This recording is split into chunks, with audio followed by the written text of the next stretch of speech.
Hello again, blessings. My name is Floyd Caldwell. My Gmail address is floydlcaldwell@gmail.com. That's FLOYDLCALDWELL@gmail.com. Well, thanks for joining me again. Having a lot of fun at this. It's been a lot of years. It's been like 2015 that I basically last did some recordings. I did some shorts in between there, but nothing like I used to do.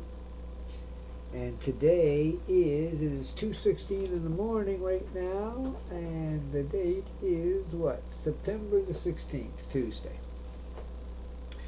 And I'm going to do, it's probably a shorter one. I've made a few long ones, but this is something that came to me, and I just got to share it. It's, some of this stuff really blows me away when he gives it to me, but it makes so much sense. Listen to this. Okay. He says that the churches, he says the leaders of the churches are misleading, deceiving, and lying to the people. They are being proper. The way they think they are supposed to be, or appear, or act. Being proper is a human creation. What is considered proper falls under a certain set of guidelines created by someone or some institution. What cuts through all of the obstacles created by being proper is reality. Being real is what is effective because you are dealing with reality and not a preference. Preference causes the definition of proper. Real is the definition of reality. Live in reality. It is what is tangible. Nothing else is. So you see, the being proper. Okay, and I get this when I work with the people on the street. Okay, I tell them straight up, I'm not going to be proper with you. I'm going to be real. I'm going to shoot from the hip. No coloring it up. Okay, if I'm helping a guy with an issue, I'm not going to pretend, okay, that he doesn't have an issue, okay, and I'm going to look at it from his point of view. I'm going to be proper with him. I'm going to tell him what he needs to, I'm not going to be proper with him. I'm going to be real with him. I'm going to tell him what he needs to hear, okay, not what is proper. Oh, don't hurt their feelings. Oh, they might be sensitive. Well, if you're going to deal with things, if you're going to let proper stand in the way of reality, then you're never going to be dealing with the situation, because you're dealing with proper fantasy, not real reality. Okay, and that's what they do out there. That's in the church. That's in the political system. You see, it's proper. Say the right words that are acceptable, even though they're double talk, or they're confusing, or they're off topic. My God, don't talk the truth. Don't be real. You might hurt somebody's feelings. Okay? So you see the difference between that? If you're going to go around acting like how you think people think you should act, then you are not being who you are. You're being who you think somebody else thinks you should be. And if you're doing that, I can almost guarantee you that you're pretty depressed in your life and confused and having trouble focusing on anything. Because until you become you and start being who you are and stop being what you think other people expect you to be, or even being what other people expect you to be, until you get over that, you are going to be not happy. You can't be. You can't be happy being somebody else or being something that somebody else wants you to be. You have to first be you, then you grow from there. And once you come to this, to be who you are and not be influenced and having people do things that you really don't want to do, or go places that you're really not interested in going, okay, or thinking the way you really don't want to think, Okay? Until you get away from that stuff, you're going to be living in confusion. Okay? You have got to be real. Real is being honest. Don't color it up. Don't pretty it up. Get it out because it's the truth that sets you free. It's just like some of the stuff I teach and that I will be teaching. Here's what he says. You see, the truth hurts. When I bring forth things and I tell somebody for 30 years you have been doing things outside of the will of God, okay? That hurts. God says, he says, tell them this. I know your hearts. I know you love me. I know you think you're doing the right thing, but you're not. And you're preventing yourself from getting to where you want to get with me by your actions. Okay? If you get away from anything that is the truth, then you are caught in a snare and you are a servant of that lie you're living. You are in bondage to that lie you're living because you will always know the difference. So you're best just to get it out. And he says, the truth hurts. Yes, when I tell you something that you've been doing all your life, thinking that you've been doing the right thing, and I show you that you haven't been, yeah, it hurts. It should hurt. Because he understands that you want your faith to be real, and when you find out that it's not, yeah, that hurts. And you can get angry at me for bringing that truth to you because of the hurt you're feeling, but it's not me that's hurting you. It's God's word revealing to you that you are believing a lie, and that's what's hurting you. So here's what happens. Yeah, it hurts. But immediately, instantaneously, in a microsecond, comes the healing. Because now you know the truth. You can stand on the truth. You can't stand on a fallacy. You can't stand on a half-truth. You can stand on the truth. So yes, it hurts.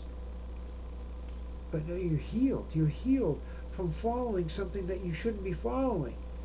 And he gives you the grace to heal and take away that pain. Because now it's like, forget that I was committing a Leviticus 4 of an unintentional sin. Now that I know it's sin, I'm free from it. And I'm not caught up in all of the stuff that was doing to me that I didn't realize until I came to the truth. Again, it's only the truth that sets you free. And it's only the truth that you can stand on. Because it never changes. So he says, you build your house on sifting sand when the rains and the winds come and it blows it over. But if you build your foundation on a rock, when those storms come, your solid foundation. And those storms are the things of life that will come after you. When you have the foundation of what that truth is in that book, and you will only know it if you read it yourself and let them show you and teach you. Once you have that, it doesn't matter what storm comes after you, because you'll know you are not living for this life. It's not about the pain that we go through here.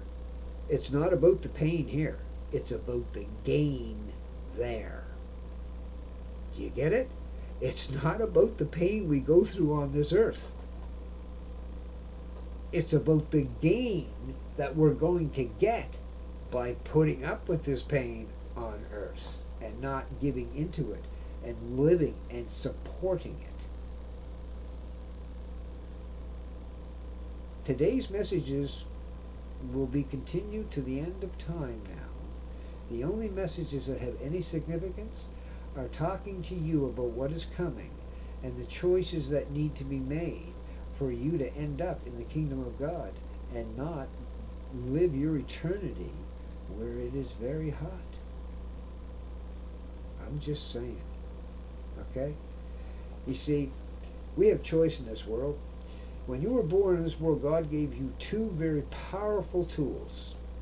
One is free will, and the other one is the imagination. And if you don't recognize those and harness those powers, they will destroy you.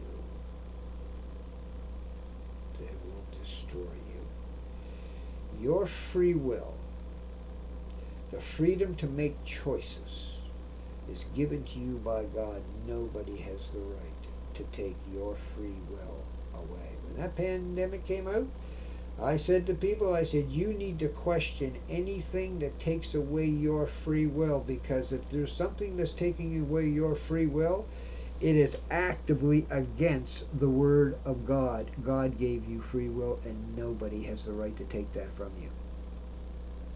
Nobody. Your imagination is so powerful that at the Tower of Babel, God confused the languages and he made this statement. The reason he did it, he said that anything man imagines is possible. He didn't say some things. He said anything that you imagine is possible. You can look around with your physical eyes and everything you see was first in the imagination of somebody. Everything that you look at was first in the imagination of somebody. They imagined it, they put it on paper, they made a thing, and there you have it. It first started from your imagination. And the point of this is that you could be bringing things into your life and not knowing it. You realize your thoughts, how strong your thoughts are, how strong that tongue is. Your tongue can kill someone's soul, someone's joy, someone's confidence.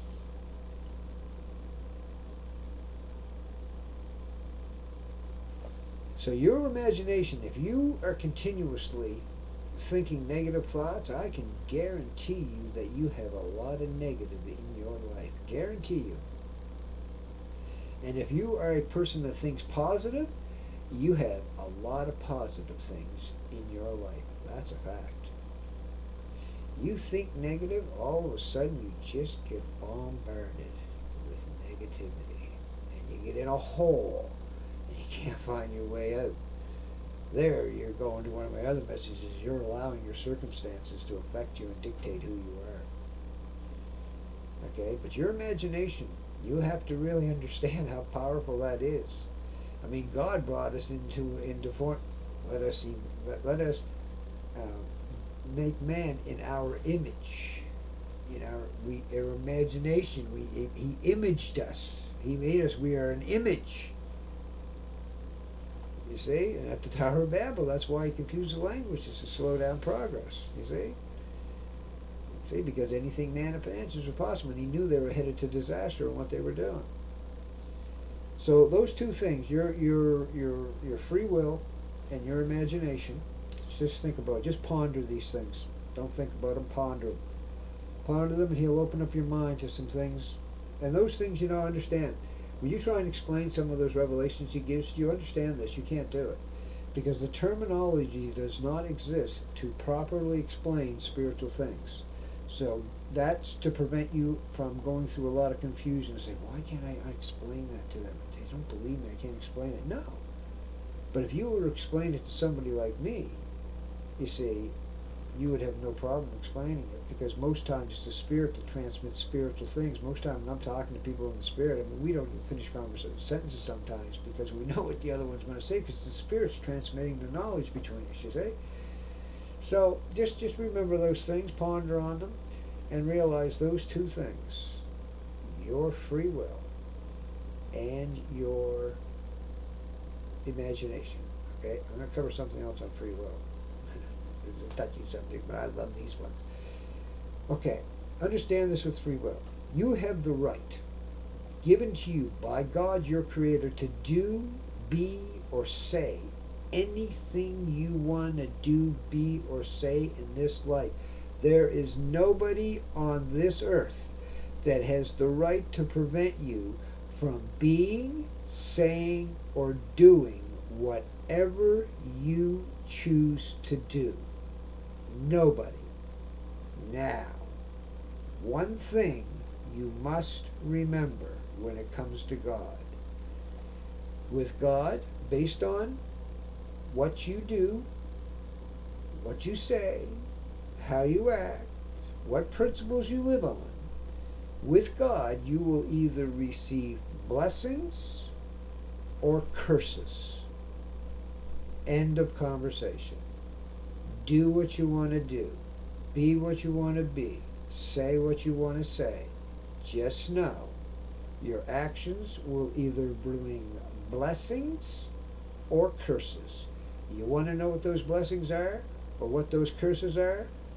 Pick up the book and find out for yourself, because some of these conversations I'm not getting involved in. I will tell you this: I don't care who you are, I don't care what color you are, I don't care what you call yourself, I don't care what you've done. If you fall down in front of me, I will pick you up. I hope that gives you a little bit of clarity, insight of how you should be looking at some of these things that Satan has running around the world right now. You don't have to get involved in some of these things. You don't have to have an opinion. You can choose to keep your opinion to yourself if you have one.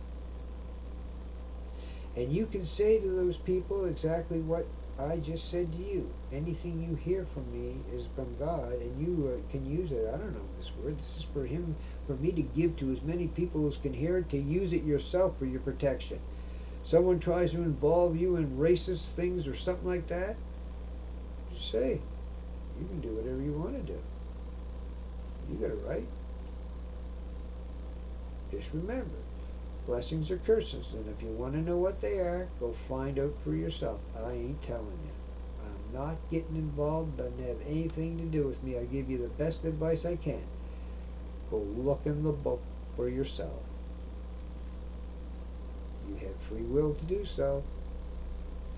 And so I hope that that helps some people out there who are having trouble with what Satan has going on in this world today, especially with children. And God's stepping in. And I'll add this: that's why Charlie was taken out. That was a political assassination. I have no doubt in my mind. I don't need to prove that to anybody. That's my opinion. But bigger than that was in the physical realm. In the spiritual realm, that was a spiritual assassination. That man was touching the young people of the world. Satan does not want that happening. He wants the next generation. He's got them. Look at the schools. Look what they're teaching them.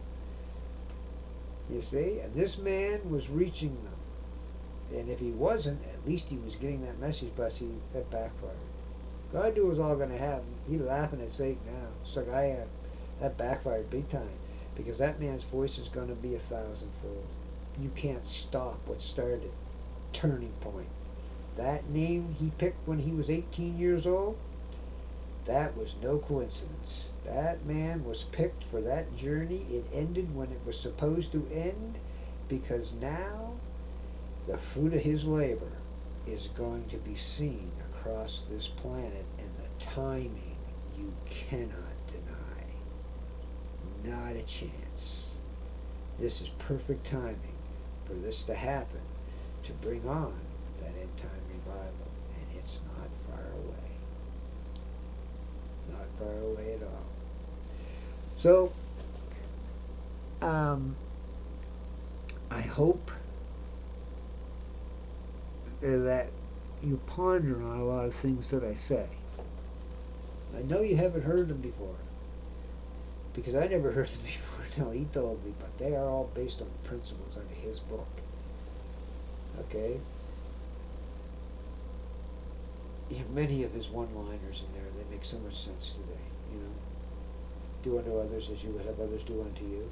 Think about it. It works. Because you reap what you sow. That's a fact. You reap bad things, expect them to come back to you. You reap good things, expect good things to come back to you. That's just the way it works. And it doesn't mean that because you're good, the bad things aren't going to happen. No way, man. We're targets of him. Satan hates my guts, man. Actually, Satan hates everybody's guts. Even the people that follow him, they don't realize Satan doesn't care about them. He hates their guts. He don't care about them. The only reason he's going after us is because the only way he can get at the heart of God, because he knows he can't beat God directly, so he goes after his children in order to get to the heart of God. He's as sly as can be.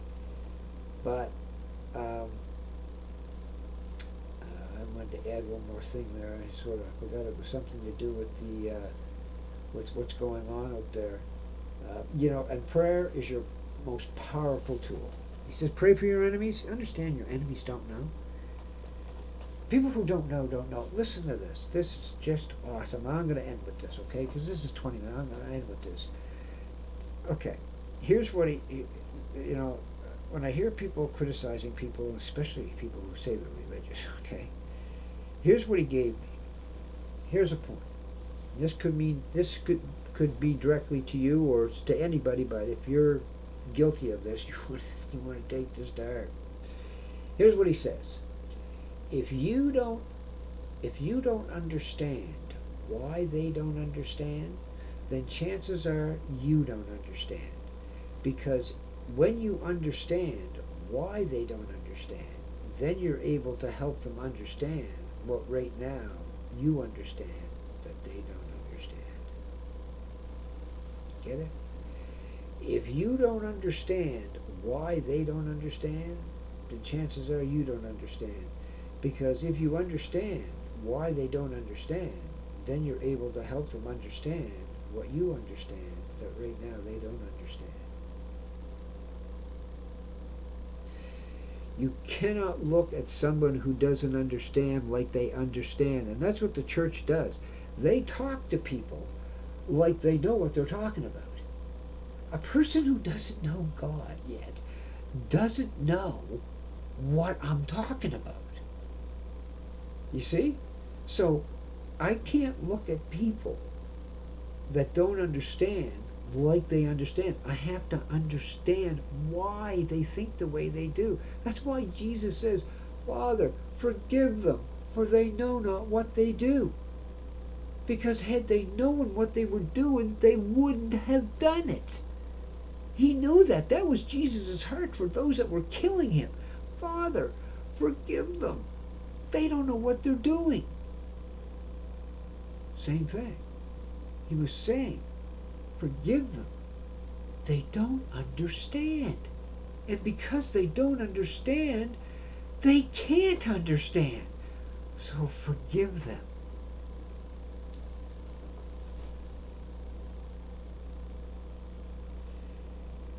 You wait till I tell you the 23rd Psalm in the Lord's Prayer. He broke that down. What an unbelievable amount of knowledge is in those that people just rhyme off their lips. Got to memorize. Just rhyme them off the lips. Don't even have an idea of the depths that's in those. The Lord's Prayer, his disciples said to him one day, he said, Lord, how do we pray? He gave them one answer. He didn't give them a variety of prayers. He gave them one answer. He says, when you pray, pray like this. Our Father, who art in heaven, hallowed be thy name. Thy kingdom come. Thy will be done on earth as it is in heaven. Give us this day our daily bread, and forgive us our trespasses, as we forgive those who trespass against us. And lead us not into temptation, but deliver us from evil. For thine is the kingdom, the power, and the glory, forever and ever. Amen. That one prayer is the only prayer you need to say. It doesn't matter what you're asking for. Doesn't matter what the topic is. That one prayer is the only prayer you need to cover everything. And when I release what he showed me is in that prayer, when I break that down line by line, so word by word, for you to see what that's saying and why it's the only prayer that's needed and the only one that Jesus knew he had to give. There is so much in that.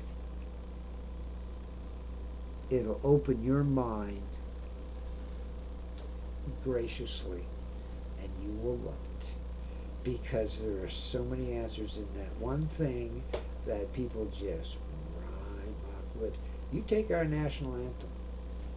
You read that national anthem. If you have any spiritual insight, you read that national anthem and the words that it said, because that national anthem is a prophetic message to this country based on that book that nobody knows. I know, because you showed it to me. This is not about me. This is about my calling to do what I do based on, you've heard me refer to, and I'll be speaking on it, of the first place in Canada that God established his fivefold ministry, the apostolic teaching of prophets, evangelists, apostles, prophets, evangelists, pastors, and teachers. He established that in 1927, right here in the area that I'm in right now. And there's a great story to go with it, and we're coming up to the 100th Jubilee of when he did that. 15 million people were touched that year by what he did. And I will do it soon. I will do it soon, because it needs to come out, even if not for this area, for these people to wake up and know where you're living and the time you're living in and what he's doing right here. In this town, I'm watching him do things that people don't even know. Tangible, physical movements in this town that people aren't even seeing. Right under their noses. So I know he's moving. I know what I'm teaching you is the truth. I know what I'm telling you is sound doctrine. And I look forward to sharing with you what God is about to do in this country. Canada, God will use to heal the nations of the world if the right choices are made. With that, God bless. He's waiting with open arms in excited anticipation for the next soul who will just come unto him. See, with him, all you got to do is be willing to be willing. He'll take care of the rest. You don't have to worry about learning anything and how much that book looks big, but it's not big, not when he takes over. All you have to do is be willing to get to know him, and he will take care of the rest. You can trust that as the most trustworthy thing you had. He's just waiting on you. And I just hope that you take this serious and ponder it. Talk to him. When those things come into your head, there's so many things to teach. You see, where are we? Okay, I got a couple minutes. I'll try and end it at 30 minutes. 30. Okay, so here we go. Okay. I say to people, do you ever walking down the road or doing something, all of a sudden a thought comes into your head that you never thought of? And they go, oh yeah. I said, where'd it come from? They go, what do you mean? Where'd it come from? If you didn't think it, and it came in, where did it come from? And that is something that opens up a person's mind to think. Because I say, you've got to understand it came from somewhere. You can hear from one of two places. You are either being influenced by Satan or God. There is no third choice. And what you're hearing is dictating your actions. You see, that's what we do. We take in information, we analyze it, and from our analyze it, then we do an action. You have got to be aware of what's coming into your head, who you're hearing from, whose ear do you have, and who's got your ear. In other words, who you listening to and who you talking to. Because this is happening to everybody. And hopefully right now you're hearing this and you're going, you know what, he's right. I do hear these things. Where is that coming from? And if it's not good, it's not from God. And if it's good, it's from God. And if it's not good, you need to rebuke it. You need to recognize what I'm telling you right now. Okay, that this is a reality. You are being influenced by outside sources, God or Satan. One of the two is getting through to you, and you're acting on that. Okay, so realize that and start analyzing it. Okay, that thought, I don't like that thought. No, that's a good thought. I like that thought, but always be careful. Watch the fruit of where the thought leads to. Because some things that sound good are not good in the end. They only appear to be, because your flesh has a desire for satisfaction that Satan will feed. Your spirit will not feed your flesh. It wars with your flesh. It wants to take you above your flesh so that you can be in a, what would I say, a frame of mind of peace. Okay? So just know that. Everybody's hearing from somebody, whether you realize it or not. And you're listening to it. If you're not aware of this, this is a good thing that he just popped out to make you aware of you're hearing from somebody, and just know that that's happening and it's influencing you if you don't know it. And when you know it, then you know which part to allow to influence you. Listen, God bless you.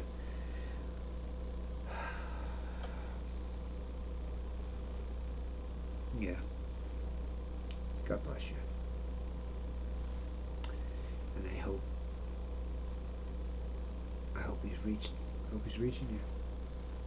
Just give him a chance. I'm telling you, you got nothing to lose. You got everything to gain and nothing to lose. Without him, you got everything to lose and nothing to gain.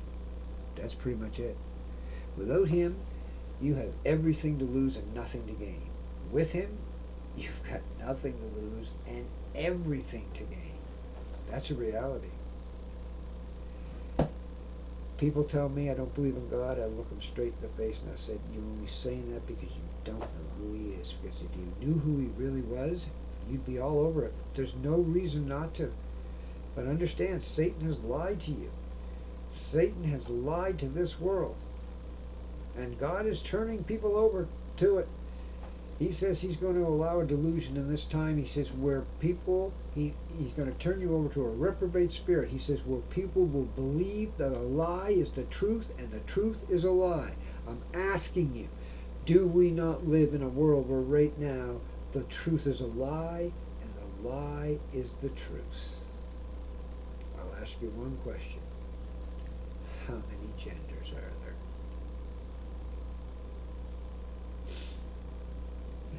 If I say the truth in that, they can come after me for saying that, but I'm not really worried about it. I'm asking the question to put the question in the air, to make you open your mind to think. Why are you believing what you're believing?